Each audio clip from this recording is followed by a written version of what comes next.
So next we're going to be hearing from Dr. Rita Paradiso, and she is the CEO of SmartX, which she joined as the R&D manager in 2000, and mainly focusing on molecular electronics, biosensors, biomaterials, and for biomedical applications and e-textiles.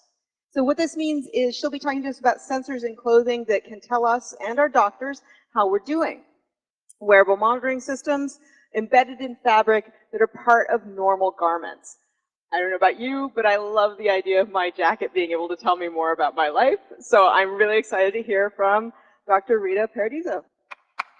Thank you. Thanks a lot for being here, and thanks to the organizers for inviting me. It was a very inspiring conference. You will see from my presentation that I will be more technical.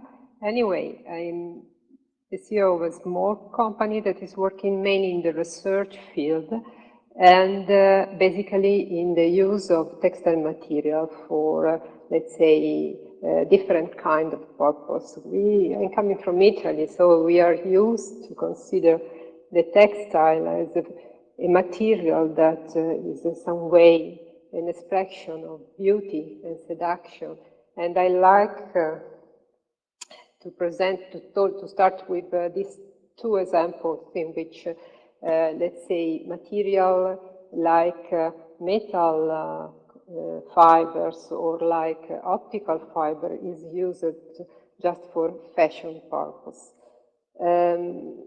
Sometimes also it's not only the material itself that is interesting, but also the way in which the design playing around with the textile. And this is another interesting example in which the design allows the person to enhance the capacity. And in this example, this crazy man is using this system to fly. Basically, I'm going to explain you and to talk about what we have done since 2000, so it's a long time, working in the use of textile platform, textile sensing platform to realize, to implement monitoring system. And all these examples have been done in a different project in which we have been involved. Basically, the concept is that the textile allows us to guarantee a continuous, perceptible, unobtrusive sensing. So this is an approach that is in some way different from what I have seen in this conference. We want something that basically the people doesn't feel as a device, and we want something that the people can use without in some way look different or be stigmatized. And the textile can follow us along all the day. We can use the system during the day in a natural situation, and this is the basic concept. We want something that is able to collect information from us in a way that cannot be perceived by the other people, by us, but is also giving information in a condition in which any other kind of information is not available. And here you can see two different systems realized by us in two different projects. The first one for me is the most important because it's the first demonstration. It's not working, sorry. The first system that we have realized as a feasibility study in which we have a textile material capable to collect a lot of information and realize it with textile materials. And you can see from the photo that finally is just a shirt. We have done this in a European-founded project. So we have done in collaboration with a team in which also a physician has been involved and cardiologist has been involved. So basically drive the development of the system in a way to be as much similar to what is normally done in the clinical practice. This means that the system finally has 5 ECG leads, the way to measure the respiration through impedance, a way to measure the movement, and also the possibility to combine this information with standard signal like SpO2 signal. I will go in detail later on. This system was quite complex, also if it looks simple, but is complex to wear. So this is why we moved in the other project with something that was more simple, and is just reported in the second part on the right side. And there we have just one lead ECG, all the other information, but basically this is a system that can be wear without any problem. And I'm wearing it now because I'm collecting the information from it during this talk. Naturally, if you have something, you can use it also during the night, and during the night is much simpler because your movement will be less, let's say, aggressive, but also you can, by reducing let's say, the efficiency and the quality of the signal, collect data from material that is on your bed, for instance. So this is something that we have developed in another project in which we use some conductive bed sheet to collect data and some sort of foil on the mattress to collect information about the movement, about the heart rate when the person is not moving, and things like that. So something that is less obstructive than a clothes. But the most challenging part is related to the movement. Basically, it's interesting to collect information about the movement and the gesture and the posture when the person is moving outside a controlled environment. Because you can do a quite good reconstruction of the movement if you have a lot of camera in an ambient in which you don't have any obstacles, but it is much more difficult if the person is just doing a normal life. And so when we start, basically we start by using a redundant configuration of the sensors, and I will explain later which kind of sensor we use. But after, as in any case, it's quite complicated to reconstruct the movement and let's say, all the gesture of the person when he's doing a real activity. We also move to a combination of, let's say, fabric sensors together with other kind of sensor, in particular IMOS platform, which are quite used now for this kind of purpose. So now I open let's say, window on the working environment, which is really quite important application for this kind of a platform. So basically, naturally, it's important to have information about the physiological sign of a person that is working in dangerous condition, in harsh condition. But in this case, it's also important to have information about how this person is moving in the scenario in which he's working, how this person interacts with the other people of the team, and what is going on around, and things like that. And moreover, it's important to get information about the stress. So, this is a video that was shot during the field test in a project in which we have been involved.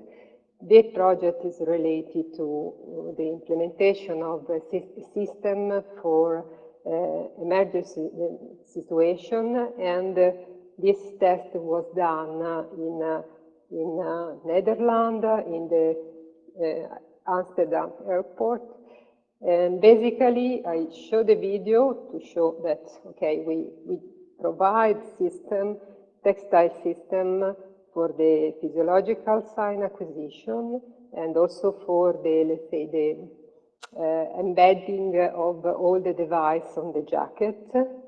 But our information provided by our system have to fit with all the others. So basically, it's not only the, let's say, how the condition of the person that was involved, and so from our side, the fact that the sensor need to be robust enough to work also in fire condition, to be protected by the water, things like that, but it was more important also to know who will look at this kind of information and how this kind of information will be used. And this is an important part. So how to combine this information and how to contextualize this information with all the situation that is going on. Another important aspect, and I'm sorry this will be just a bit too technical, but I want to talk about stress, because stress, every people is talking about stress, but it's important to understand what we mean for stress. Basically, stress is defined as a syndrome of adaptation to stressors. And stressors can come from every reason, from physical reason, hormonal reason, or whatever. And basically, the effect of the stress, it becomes dangerous if the stress is prolonged in the time, so it's lasting too much, because we move from an alarming situation to be exhausted after a while. But mainly the stress can be detected by looking at hormonal response. So it will be necessary to do some sort of blood test or a saliva test. So if we want to collect information about the test in a natural scenario, we have just three possibilities. One is the response, the electrodermical response, so the skin impedance. The second one is the blood pressure, but both of them are really very affected by the movement, so the signal will be not reliable if the person is moving too much. So the only one is the heart rate variability. So heart rate variability is in some way correlated to the interaction between the two nervous systems, the sympathetic and parasympathetic nervous system. They are working together to keep us alive, so we have to look at the balance between these two systems. So we have to look at let's say, if we are in a condition in which the parasympathetic nervous system is dominant, we will be relaxed. If we are in a condition in which the sympathetic nervous system is dominant, we will be more active. So we have a methodology to look at this kind of information, and I just want to stress the fact that the methodology will start from the EKG signal. So basically, we have to look, I don't know if you see, we have to look at the EKG signal, and we have to look at the QRS complex, which is this one, and in particular we have to look at our pitch. This is the input, and if this input is not good, if the quality of the signal is not good, all the information that we can get later are not reliable. So basically what is important is the distance between this pitch, and this distance is what is, let's say, evaluate, is this one. And this distance that is changes, is not a constant, can be, let's say, evaluated in the frequency domain. So we can check if we have this distance in low frequency or if we have this distance in a high frequency. When we have the low frequency, we have an expression of both our system, the parasympathetic and the sympathetic. When we are high frequency, we have an expression of just the parasympathetic system. So basically, the high frequency means that we are relaxed, while the low frequency is related to both. So if we make the ratio between the low frequency and the high frequency, we have an expression of the sympathetic system, only this. So here I just report some real data. This is a result of a study that we are doing with workers during the whole day of works. And here you can see that this is done in hours. During around 8 hours of work, we have the ratio between low frequency and high frequency, and here we have the expression of the parasympathetic, so just the relax. And if we combine this with some information about the physical activity, finally we can get something like that. So during the day, during the working time, to know if the person has been, let's say, relaxed, how much it has been, or normal, let's say, and when this person has been mentally stressed, and when this person has been physically stressed. I just introduced this because it's important to understand that from the quality of the data, we can really get a lot of information, but finally the data at the beginning need to be good. Otherwise, the information that we get is not reliable. So basically, going back to the material, and what can be, which kind of fabric sensor we have. Conductive material allow to get some electrodes, some kind of bioelectrodes, and this is the kind of sensors that are normally used. As well, let's say, piezoresistive fabric, which is basically a fabric piece that is changing the resistance when it's stressed. And these are the two kinds of sensors that we mainly use.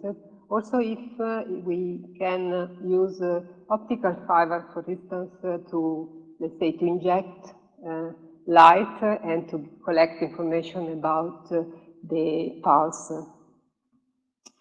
So here, just to summarize, if we have electrodes, we can collect biopotential like EKG, like electromyography to look at the, let's say, the activity of the muscles, and also the impedance. If we have piezoresistive sensor, let's call biomechanical sensor, we can collect information about the movements of during the respiration activity at the thorax level, abdominal level. We can collect information about the articulation, so the movement of the joint, and naturally all this can be combined with other kinds of traditional sensors. And just a word about the technology. Basically, what we need is something that is fitting the skin and the body. So we need an elastic material. And the best technology to have an elastic fabric is the seamless technology. Just because it's coming from the nursery world, and is a technology that allows you to combine a very elastic fiber with a traditional fiber. Going to the fiber, I don't want to bore you too much, but this is an example of the first kind of electrode that we have used. So in this case, we have a monofilament of stainless steel combined with traditional fiber. And this is what we are using now is we have some metal fiber, again, stainless steel. In this case, they are more, and they are all included in the textile fiber when let's say the yarn is done, and this is what is normally used and can be found commercially. So is a plated fiber. Normally is plated with silver particles. And this is the kind of sensor that we use for biomechanical purpose. So basically is realized with carbon-loaded fibers, in particular this is polyamide, but let's say the property to be piezoresistive is given by the combination with an elastic fiber together. So it's the whole fabric that is behaving like a sensor, not the yarn itself. You can see here in the middle that there is an elastic fiber. You can see here what happens when I stretch the material. So when I stretch the material, basically I modify the path of the charge. And so the resistance in the material is changing. And the elasticity allows me to have something that is, let's say, have no any hysterical effect. So, as I told you before, this was the first prototype that we realized. So the first application was working, this was ready around 2004 approximately. And here we have a lot of electrodes that are all integrated in the fabric. And this that you see are just the connection. So everything is textile. A lot of fabric, a lot of electrodes all distributed that allow us to have a configuration for the EKG that is the traditional one. So with 3 leads, Enthoven leads and 2 precordial leads. And here just the kind of signal which is quite good, especially if the person is not moving too much. And here, the impedance measurement by using the electrode is also possible to measure the change of the impedance of the body that is due to the fact that we are breathing. So basically, you can get information about the respiration, and here is a comparison between our signal with textile material and the gold standard. But I told you that this was too complex. The reason is that basically to get a good signal, you need to use a sort of gel. So basically this system required to the person to prepare the shirt before to use it. And this was not the philosophy of this approach. The idea was, I want something that I want to wear and that's all. No, I don't want to do nothing. So what we do, we reduce the complexity of the system and,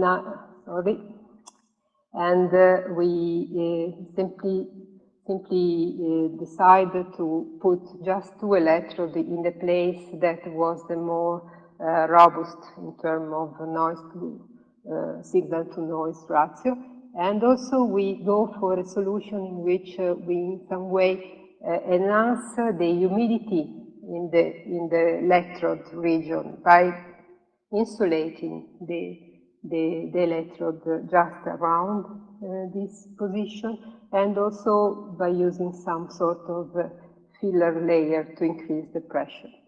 So basically this, for instance, is a configuration of some electrode used for EMG acquisition, and naturally we validate the electrode, but also the way in which the garment is built is important, because the way the design allows you to locate the electrode in the proper position.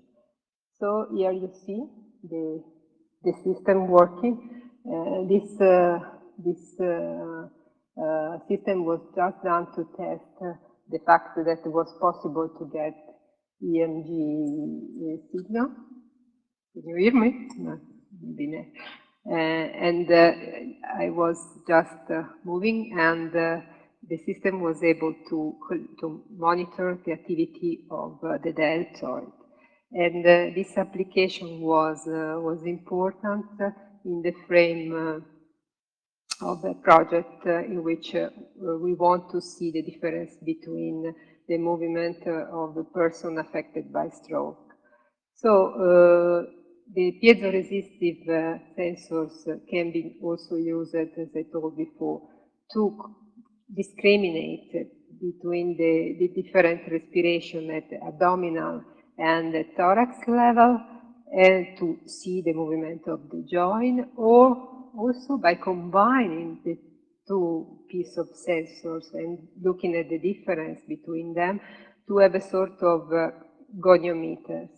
And again, this is a validation of the goniometer, so a comparison between the signal that you can get from the Textile goniometer and the signal that you can get from an arm platform for during the movement of the knee, and with the two IMOs located on the calf and on the thigh.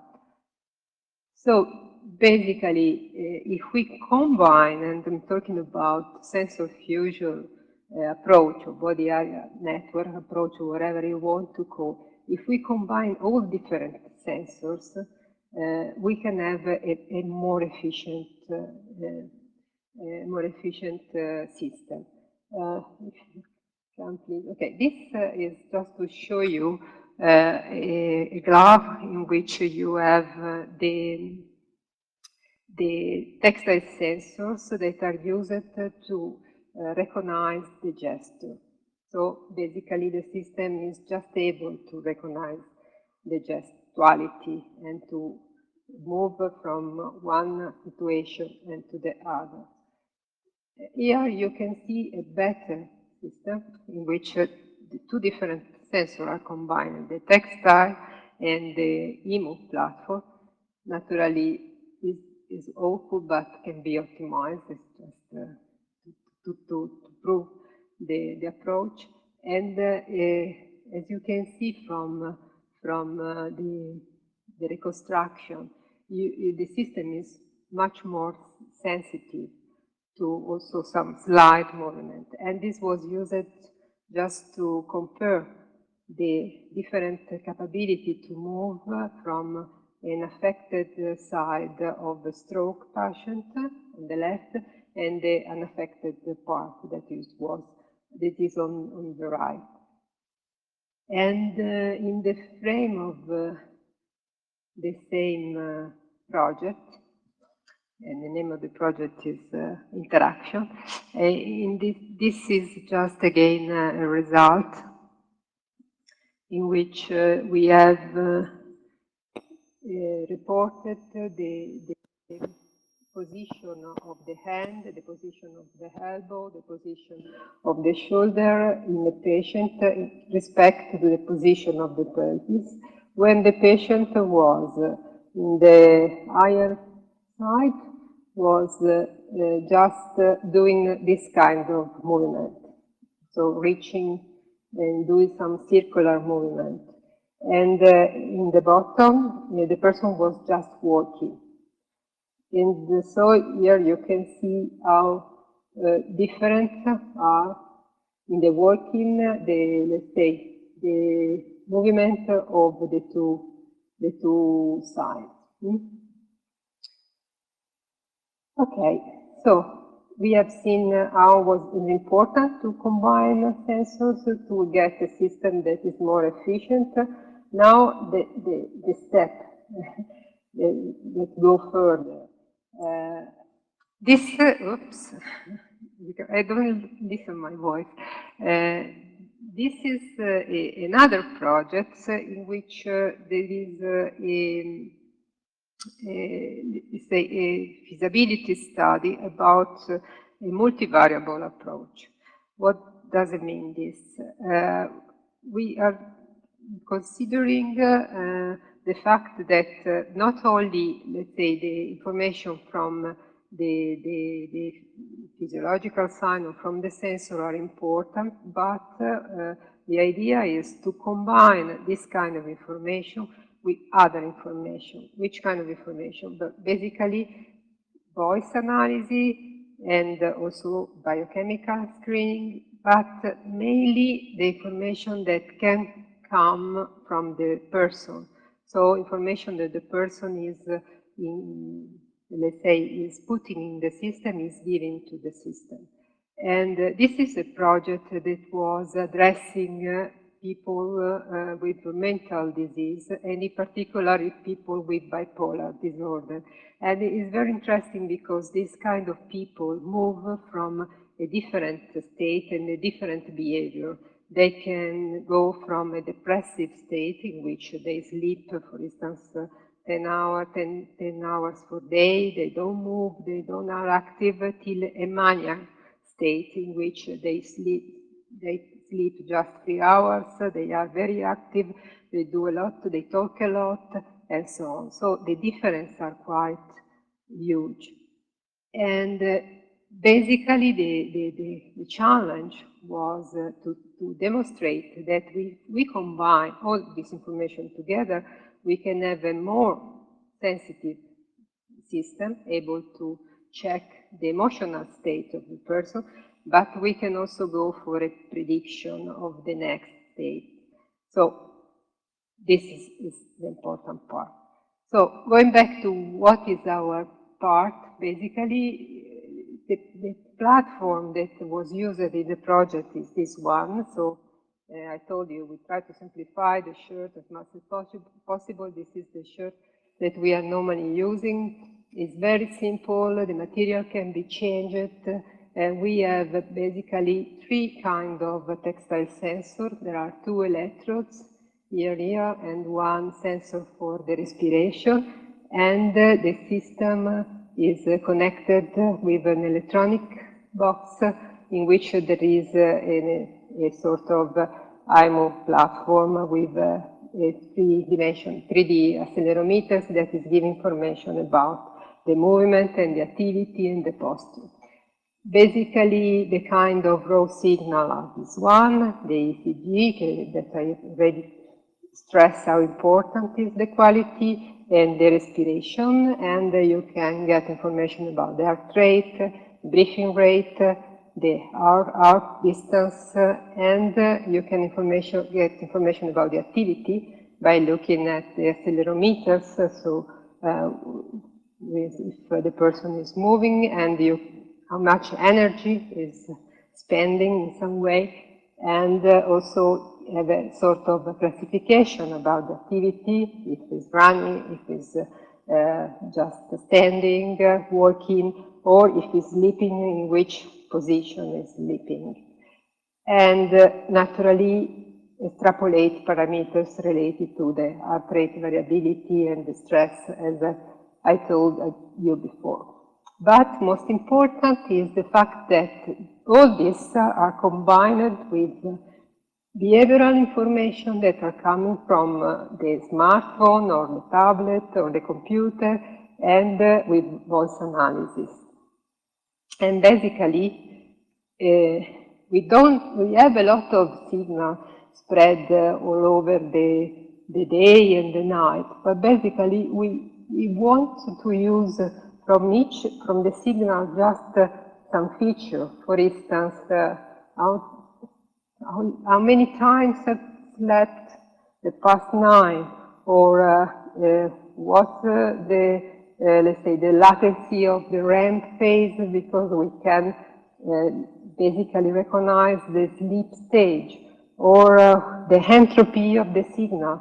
So basically numbers that are all going together with other information that are coming from the mood agenda, self-assessment of the quality of sleep, or information that can be quite personal about how many cigarettes have you smoked, how many beers have you drunk, and so on. So altogether is giving us a sort of matrix that can be treated for the data mining, and giving some key about the classification of the state and possibly the prediction of the next state. So this is just the medical portal. Naturally, the physician can decide which kind of protocol the person will do together with the patient.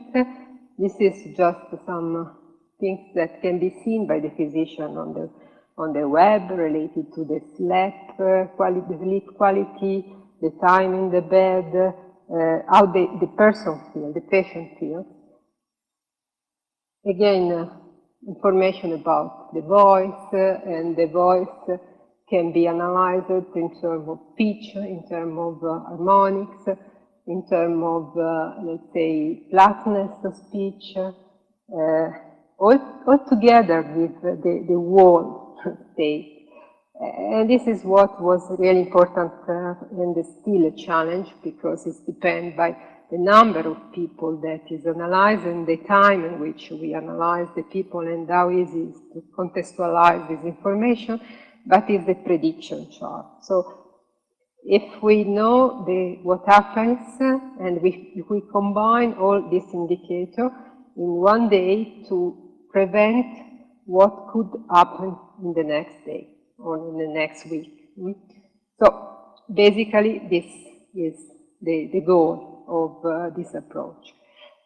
And finally, what is going on now? And this is a project that is just started, so it's the beginning with a very complex title, but let's go, never mind. What is important in comparison with what was done before? Now the tendency is to give something to the people for the self-management. So to, let's say, to simplify and to collect information and to combine all this information to give a decision support system that is able to run on a smartphone and is able to provide indicators to the person. In which context? Okay, this project is for people that have a primary disease, which is something very, let's say, that can be very heavy, and they start to know about this, like a cancer, like a problem related to some amputation, this kind of scenarios, and they can, let's say, develop a depression. And so the idea is to work on a system that is able to help them to self-manage this, the possibility of a depression income. So basically, we move from something that is in some way piloted by the physician to give more information and biofeedback and new tools to the patient itself.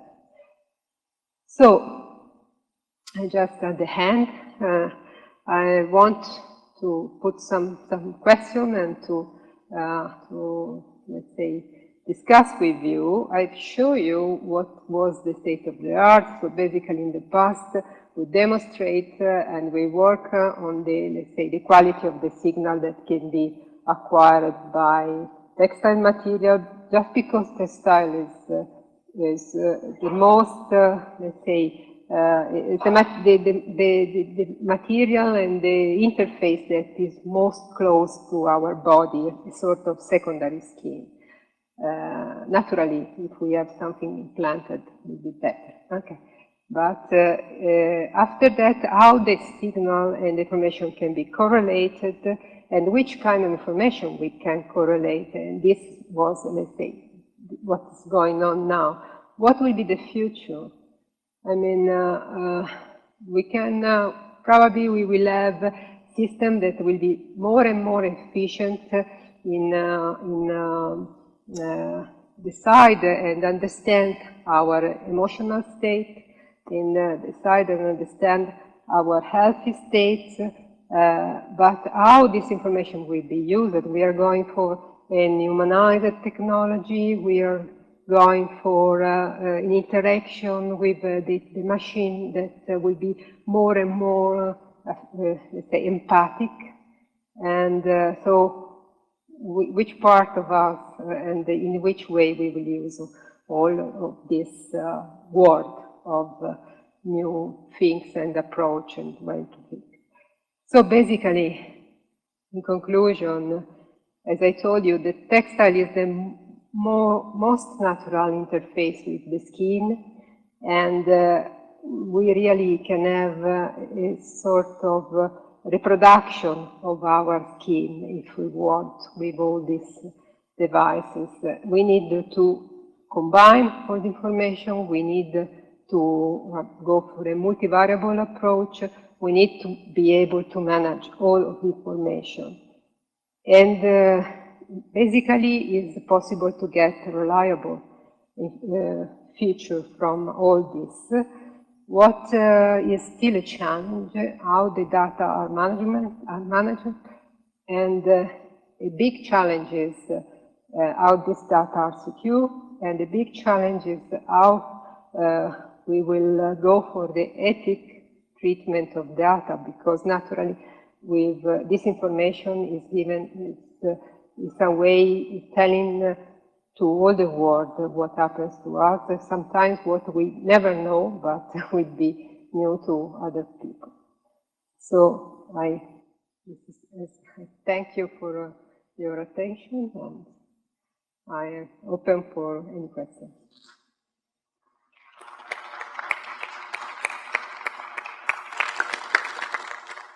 Thank you so much. We've definitely got some time for questions. Just take yourself on over to that center mic to ask questions, and we'll start with this gentleman here. Very interesting presentation. To what extent is this being commercialized at this stage? And also, that's one question. The second question, the follow-up to that is, as you start to monitor this in a continuous sense, you get this time series data that's very difficult to extract out what's really happening or the variabilities from day to day, moment to moment. And so what's the status of this technology and the commercialization, and what are you doing around the challenge of really monitoring people on a 24/7 type of approach? Okay, basically the platform that I show, we sell it. Also, if it's just, let's say, on the web level, and basically our customer are the search center because it's an open platform. And in fact, each time you apply this platform to a different kind of application, you see the limitation and you see how important it is to treat the signal in the proper way. I've shown an example of a study that we are doing now, which I think is quite interesting because it's something that is not in the frame of a project, because in the project basically you have, let's say, an artifact situation, because inside you have also the end user. In this case, it's just something external, and we are basically collecting data during the day of approximately 50 employers, and they are using the system during the working day. And we have seen how important is, what I stress, the quality of data, because there are people for which the system is not working properly, while for the people in which the system is working properly, the kind of information are really good, and the system is very robust. So I think it's not far away from to be used this approach. Basically, what is difficult is to let's say, to manage all the ethical issues, and also to, let's say, to motivate the person to use it when it's necessary. I don't believe that a system like that has to be used at 24 hours per day. In my opinion, it has to be used in the proper time, mainly to train people or to collect data and to go for some sort of study to understand more, and later on to make something that is more limited in the time. Yeah, it seems to me like it's almost like a biofeedback system. Yeah. Ultimately, and there's other systems to wrap, or knowledge to wrap around what because you're collecting the raw data in a way. Yeah. And then putting it in context of what is happening so that that person can make modifications to their environment, their situation, and potentially improve it. I mean, is that your vision? The vision is that there is a lot to do in the way all this information are combined with all the rest. And basically, we start to construct the feedback in this way. I mean, the part that is still missing is really the kind of feedback, the best kind of feedback, and how to give it because it depends to the context and the use of the system. Thank you. Thank you. That was great. I'm curious what challenges you've come up with actually getting people to use this from a sort of user experience perspective, wearing the shirt, playing with the app, dealing with the data transmission back to the servers. How are you dealing with some of those challenges to get real people to use this in their everyday life? Well, it's difficult. I mean, there are many challenges. Basically, okay, we can divide it according to the kind of application. But let me say that to me, because I'm using the system, is how to be engaged by the system in a way. So how to start to use it in a way that is giving you some result that is helping you to know more about your reaction, about how your body works, and things like that. Because the big challenge is the motivation. This is one. The second big challenge is how to use this information to give to the users the feeling that is something useful. Okay. So the feedback, the combination, the time, the monitoring for a long time, which is something that is completely new, the trend, because with this system we can reconstruct the life for what happens for the whole life. And so you can have data about how our health and the body was working when you were 20, and data what happened when you are 40, and see all the trends. I mean, it's something feasible. So, yeah. Thank you. I want to ask a follow-on for that, actually. You're talking about amazingly robust data that is literally very close to us. And what do you see as the privacy implications? Like, at least with my smartphone, which gives me no privacy, I can leave it at home and go somewhere and feel like it's not watching me. But if I take off my smart shirt, then I've taken it off. I can't even hide that fact. And I'm kind of wondering, like, is there a point where you need to balance between the health benefits and the potential privacy violation? It depends where the data that you collect are going. I mean, you can send the data and set the data in the cloud, and something else will look at your data. You can have your data just in your house, and I mean, in some way you can manage, or you can also send just what you want to the cloud and keep the rest let's say, in a more protected environment. But finally, it's up to you. You can decide. Which gets into another interesting question about interfaces, too, to make sure people understand the decisions that they're making. Yeah, because if you don't feel that the system is helping you, finally, after a while, you will stop to use it. But if I see that the system is giving me some information that is useful for me, or just the curiosity to understand how my body works, it keeps me engaged to use it for a long period. And also, I think the kind of information that basically will be useful is something that we will discover It's not something that we know now. I mean, in the time, you can understand what is important for you, and basically what is important is the change in the trend. So if something that is not normal happens, so this is what basically the system will look like. So if you have a trend, if it's something change, means that something happens, and you have to understand if this is a problem or not. One more question? Nice presentation. I have a couple of questions. The first one is on user compliance. Like, do you think how the user are going to behave in terms in terms of long-term use? And the second is like, if you are monitoring a behavior, right? So subconsciously it kind of changes that behavior automatically if the user is just aware. So what do you think, like using such a system in a long term, how it's going to change user behavior subconsciously? Okay, complaining, what do you mean for complaining? User compliance, Yeah. Like how willing they are going to be to use such a system. Well, basically,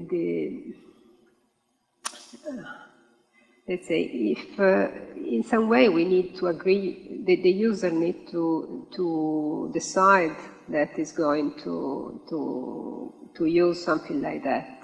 So I think not all the user will agree to be monitored for a long time or for a long period, or to send information that are maybe just collected during the normal life. They will just decide when to use the system and when not to use the system.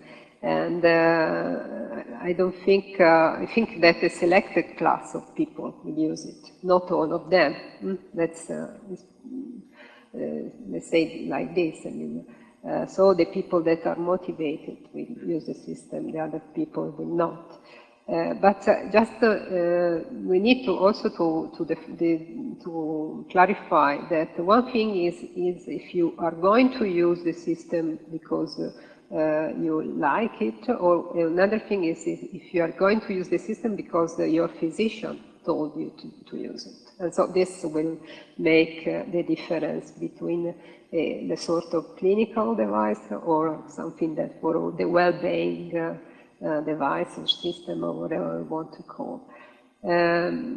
So basically, this is also related to the behavior. If the behavior change, for instance, for the bipolar patient is a difficult class. If they move from depression state in which they are suffering and they need help to maniac state in which they feel they are like God, and so they will not use the system anymore. The challenge is if this system can be used by a class of patient that is, in any case, stable enough, is not going too high and too low, and if they train themselves to recognize when something is wrong and to take some action before it's too late. Basically, this is all. I mean, it's the way, the biofeedback. So if you learn to understand when there is some problem before it's too late, this will give you an added value too, and will convince you to use the system. We have time for one more question. Sorry about that. Well, thank you for coming from all the way from Italy to here. It's obvious, very important work you're doing. But I have a kind of a practical question.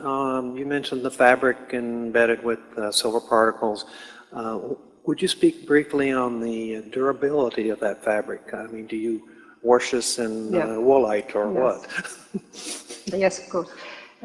Basically, as I explained and tried to explain, we work trying to keep all the property of the textile material. And so the system is washable and is durable.